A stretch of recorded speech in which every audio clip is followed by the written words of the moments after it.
جب کوئی بندہ خشوع اور خضوع کے ساتھ صدق دل سے بارگاہ ربی میں کھڑا ہوتا ہے اور اللہ اکبر کہہ کر نیت باندھتا ہے، نماز پڑھتا ہے، تو اللہ تعالی اپنے فرشتوں کو حکم دیتا ہے، اے میرے فرشتوں آگے بڑھو اور سنو، اس بندے کے تمام گناہوں کو ایک جگہ جمع کر دو۔ فرشتے آگے بڑھتے ہیں اور اس بندے کے تمام گناہوں کو ایک جگہ جمع کر دیتے ہیں۔ پھر رب فرماتا ہے، اے میرے فرشتوں، ان تمام تر گناہوں کو ایک گٹھلی کا شکل دے دو۔ فرشتے جو ہے گناہوں کو ایک گٹھلی کا شکل دے دیتے ہیں۔ پھر رب کا حکم ہوتا ہے، اے میرے فرشتوں، اس گناہ کی گٹھلی کو اٹھاؤ اور نماز پڑھ رہے بندے کے سر پر رکھ دو۔ آقا کریم صلی اللہ تعالی علیہ وسلم ارشاد فرماتے ہیں کہ جب وہ بندہ قیام سے رکوع میں جاتا ہے تو اس کے سر پر جو گناہ کی گٹھلی رکھی ہوئی تھی وہ زمین پر گرتی ہے اور ختم ہو جاتی ہے۔ رسول اعظم صلی اللہ علیہ وسلم نے فرمایا، اسی طرح سے جب بندہ اپنی نماز کو کمپلیٹ کرتا ہے، سلام پھیر دیتا ہے، تو وہ بندہ گناہوں سے بالکل پاک اور شفاف ہو جاتا ہے۔ میرے عزیزو، صاحب مدینہ نے ہم تمام لوگوں کو گناہوں سے نجات پانے کا کیا ہی خوب بہترین نسخہ بتایا ہے، کیا ہی بہترین طریقہ بتایا ہے کہ اگر ہم اپنے آپ کو گناہوں سے بچانا چاہتے ہیں یا گناہ ہو گیا ہے تو اب ہم اپنے گناہوں سے چھٹکارا چاہتے ہیں تو اس طرح سے نمازیں ادا کریں، مولا تمام گناہوں کو معاف فرما دیتا ہے۔ لیکن اللہ اکبر کبیرہ، آج ہم لوگ نماز سے ہی غافل نظر آتے ہیں۔ جہاں ہر معاملے میں ہم ہر چیز میں سب سے آگے ہیں، وہیں پر ہم نماز کے معاملے میں سب سے پیچھے ہیں۔ جبکہ ہونا یہ چاہیے تھا کہ نماز کے معاملے میں مسلمان کو سب سے آگے رہنا چاہیے، لیکن ہم لوگ نمازوں میں سب سے پیچھے نظر آتے ہیں۔ آج جب ایک غیر قوم کا بندہ کسی مسلمان مومن کی تلاش میں نکلتا ہے تو وہ سوچتا ہے کہ پیجامہ کرتا پہننے والا بندہ مسلمان ہوگا، حالانکہ ایسا ہوتا نہیں ہے۔ پیجامہ کرتا کثیر تعداد میں غیر قوم کے لوگ بھی پہنتے ہیں۔ بندہ یہ سوچتا ہے کہ چہرے پر داڑھی رکھنے والا یہ مسلمان ہوگا، حالانکہ ایسا ہوتا نہیں۔ لمبی لمبی داڑیاں غیر قوم کے لوگ بھی رکھتے ہیں۔ بندہ یہ سوچتا ہے سر پہ ٹوپی یا کپڑا رکھنے والا بندہ مسلمان ہوگا، لیکن ایسا نہیں ہے۔ غیر قوم کے لوگ بھی سر پہ پگڑیاں باندھتے ہیں یا ٹوپی لگاتے ہیں یا کپڑا رکھتے ہیں، دستی رکھتے ہیں۔ بندہ سوچتا ہے کہ جس کا نام مسلمانوں کی طرح ہوگا وہ مسلمان ہوگا، لیکن یہ صحیح نہیں ہے۔ بہت سارے لوگ مسلمانوں سے ملتے جلتے نام بھی رکھتے ہیں۔ آپ نیوز اینکروں کو دیکھ لو، اگر ان کو بھنک مل جائے کہ اس نام سے مسلمان کی بو آتی ہے تو پورے امت مسلمہ کو بدنام کرنے کی کوششیں کرتے ہیں، حالانکہ کچھ اور رہتا ہے۔ تو پتہ چلا صرف پاجامہ اور کرتا ایک مومن کی پہچان داڑھی اور ٹوپی صرف ایک مومن کی پہچان نہیں ہے، نام مسلمانوں کی طرح رکھ لینا یہ مسلمانوں کی پہچان نہیں ہے، ارے مسلمانوں کی پہچان تو نماز ہے، مسلمانوں کی پہچان عشق رسول ہے، مسلمانوں کی پہچان تلاوت کلام اللہ۔ تو پتہ چلا کہ اگر ہمیں اپنی پہچان کو قائم رکھنا ہے اور زمانے میں آگے بڑھنا ہے، ترقی پانی ہے، تو ہر حال میں ہمیں نماز کے دامن کو پکڑ کے رکھنا ہوگا اور ہر حال میں اس کو محبت کے ساتھ قرآن و سنت پر عمل کرنا ہوگا، ہر حال میں ہمیں رسول پاک کے بتائے ہوئے نقش قدم پر زندگی گزارنا۔ آج آپ سیر و تفریح کریں تو آپ کو راستے میں کئی علاقے نظر آئیں گے، کچھ علاقے ایسے ہوں گے جہاں کثیر تعداد میں غیر قوم کے لوگ رہتے ہیں، کچھ علاقے آپ کو ایسے نظر آئیں گے جہاں کثیر تعداد میں مومن لوگ رہتے ہیں، کچھ علاقے ایسے نظر آئیں گے جہاں کثیر تعداد میں دوسرے لوگ نظر آتے ہیں۔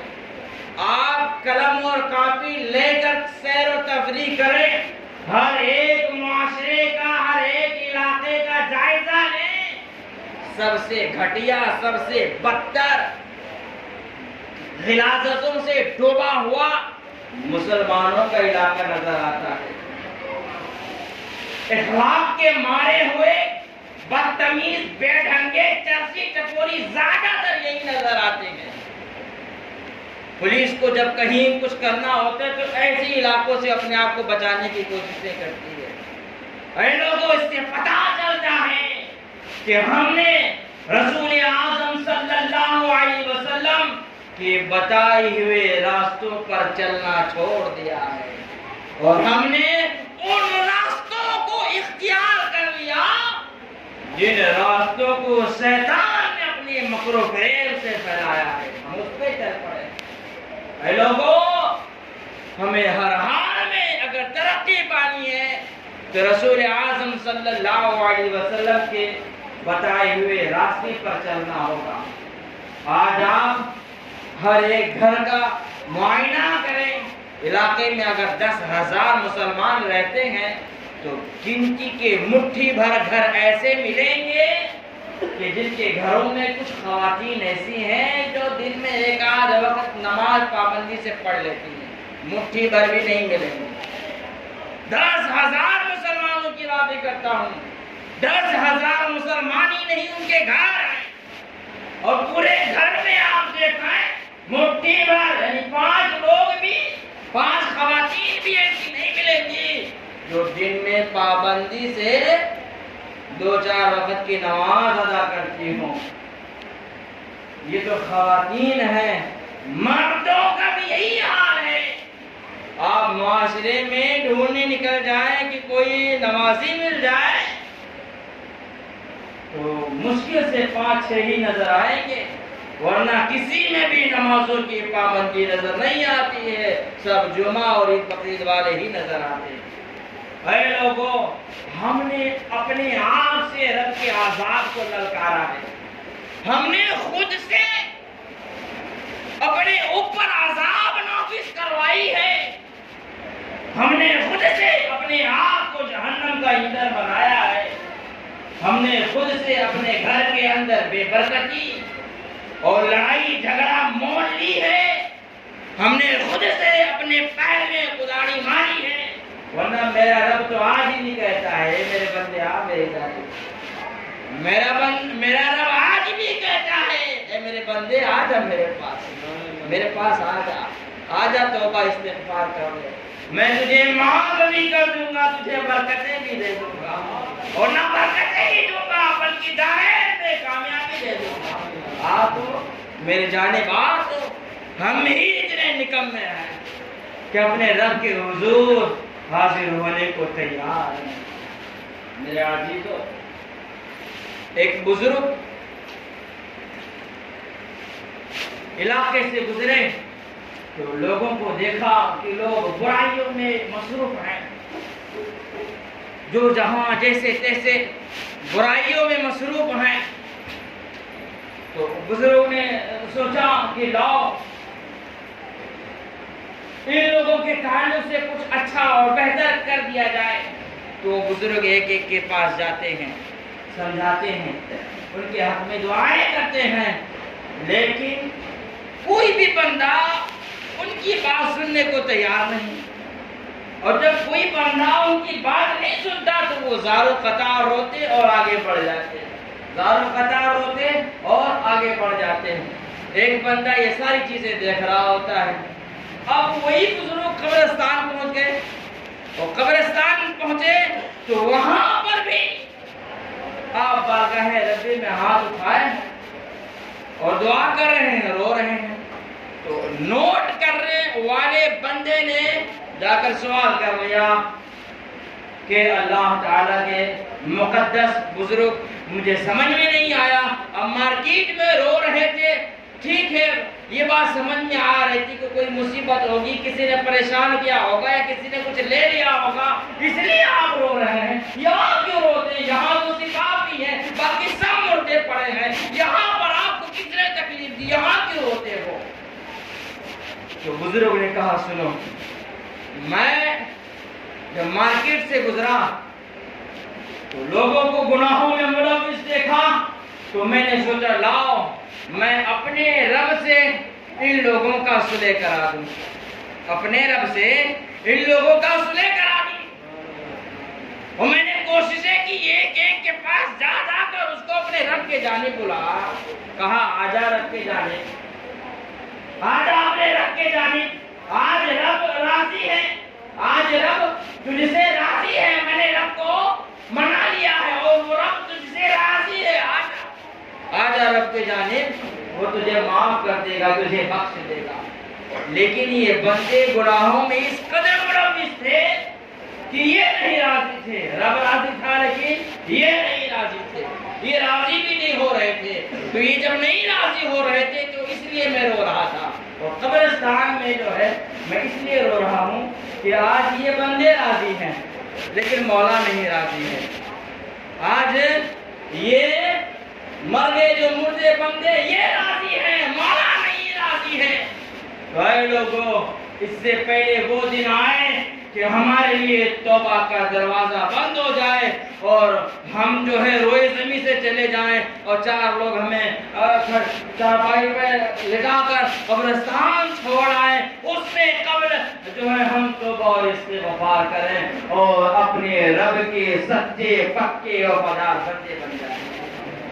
میرے عزیزوں، ہم تمام کو چاہیے کہ ہم جو ہے صدق دل سے نمازوں کی پابندی کریں، یقین جانے کریں یہ نماز مومنوں کی معراج ہے، یہ نماز مومنوں کی پہچان ہے، یہ نماز مومنوں کو وہ کچھ عطا کرتی ہے، وہ مقام، وہ رتبہ دلا سکتی ہے جو دنیا کی کوئی بھی طاقت نہیں دلا سکتی، کوئی طاقت نہیں دلا سکتی۔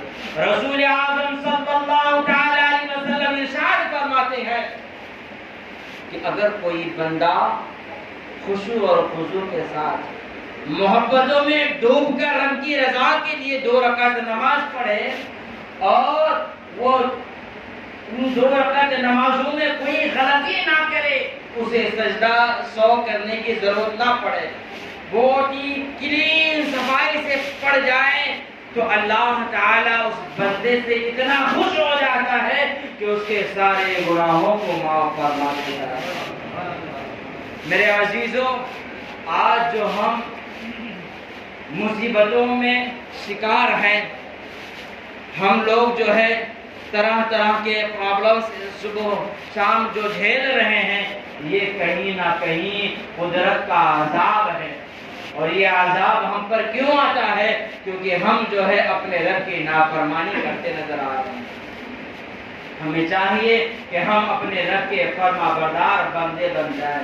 میں آپ کو بتاؤں کہ بڑے پیر سیدنا عبد القادر جیلانی رضی اللہ تعالیٰ عنہ کو ہم لوگ بہت مانتے ہیں، بے پناہ مانتے ہیں، لیکن میں آپ کو بتاؤں آپ جو ہے جتنا امت سے محبتیں کرتے ہیں اتنا ہی بے نمازیوں سے آپ نفرت بھی رکھتے ہیں. بے نمازیوں سے آپ کو بے حد نفرت ہے. حضور غوث پاک رضی اللہ تعالیٰ عنہ اپنے ماننے والوں کو جمع کرتے ہیں اور کہتے ہیں کہ اگر تم راستے میں جا رہے ہو اور راستے میں کوئی ایسی جگہ آ گئی جہاں بیچ میں گڈھا ہے یا بیچ میں کوئی پرابلم ہے، تم بیچ سے نہیں جا سکتے ہو، تو اب تمہیں داہنے سائڈ سے جانا ہوگا یا بائیں سائڈ سے جانا ہوگا. تو اب حال یہ ہو گیا کہ داہنے سائڈ سے ایک کتا آ رہا ہے جو غلاظت میں بالکل لوٹا ہوا ہے، مکمل طریقے سے وہ غلاظت میں یعنی گندگی میں لوٹا ہوا ہے، وہ ناپاک ہے.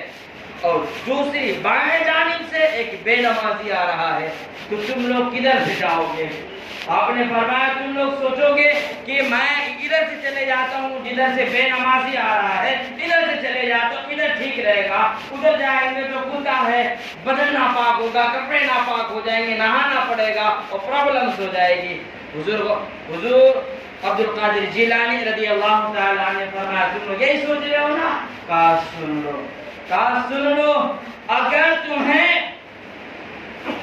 دائیں جانب سے جانا پڑے جدھر سے کتا آ رہا ہے تو چلے جانا، کیونکہ کتے کے جسم سے اگر تمہارے کپڑے میں غلاظت لگ گئی ہے تو تھوڑا پانی لگے گا، تھوڑی محنت لگے گی، غلاظت دھوئے جائے گی. لیکن اگر تم بائیں طرف سے گئے جدھر سے بے نمازی آ رہا ہے ادھر سے گئے اور اگر بے نمازی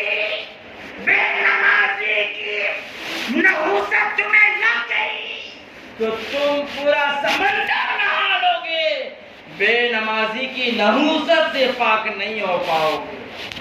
اللہ اکبر کبیرہ.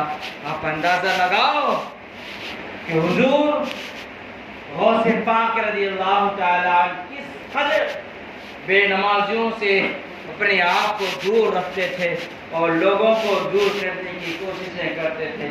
تو ہم تمام کو چاہیے کہ ہر حال میں ہم نماز کو قائم رکھنے کی کوششیں کریں. آج لوگ بہت چھوٹے چھوٹے بہانے بناتے ہیں، بچے نے یہ کر دیا، بچے کی وجہ سے تم رب کے فرمان کو ٹال رہے ہو. میں یہ نہیں کہتا کہ تم منع کر رہے ہو، لیکن ٹال رہے ہو. ابھی نہیں تبھی کروں گا. بچے کی وجہ سے تم رب کے فرمان کو ٹال رہے ہو، چھوٹی چھوٹی باتوں کو لے کر تم رب کے حکم کو ٹال رہے ہو. میرے عزیزوں یقین جانو کہہ رہے کہ آپ جو ہے اپنے آپ کو مصیبتوں کے ایندھن میں پھینک رہے ہو. مولا تعالی ہم تمام کو نماز روزے سے بے پناہ محبت عطا فرمائے. حضور غوث پاک رضی اللہ تعالیٰ کی بارگاہ میں آپ کا ایک مرید آیا اور کہنے لگا کہ میں بہت محنت کرتا ہوں، ہنر مند ہوں، اچھا خاصا کماتا بھی ہوں، لیکن میرے گھر میں برکت نہیں ہے اور میں پریشان رہتا ہوں. تو حضور غوث پاک رضی اللہ تعالیٰ نے فرمایا کیا تمہارا گھر کسی راستے کے قریب میں ہے؟ فرمایا حضور راستے کے قریب میں کیا، بالکل راستے میں ہی ہے. تو فرمایا کیا لوگ وہاں سے آتے جاتے ہیں؟ کثیر تعداد میں بہت لوگ شب و روز چلتے ہی رہتے ہیں، آتے جاتے ہی رہتے ہیں. تو حضور غوث پاک رضی اللہ تعالیٰ نے فرمایا بس تمہارا معاملہ جو تھا وہ حل ہو گیا، تم گھر پہ چلے جاؤ اور جو ہے اپنے دروازے پر ایک پردہ لٹکا لو، تمہارا معاملہ حل ہو گیا. مولوی نے کہا تو بہت اچھی بات ہے، کتنی سی بات ہے، بہت اچھی بات ہے، ٹھیک ہے. خوشی خوشی گھر پہنچا اور اس نے جو ہے اپنے دروازے پر پردہ لٹکا لیا. پھر کیا تھا، چند دنوں کے بعد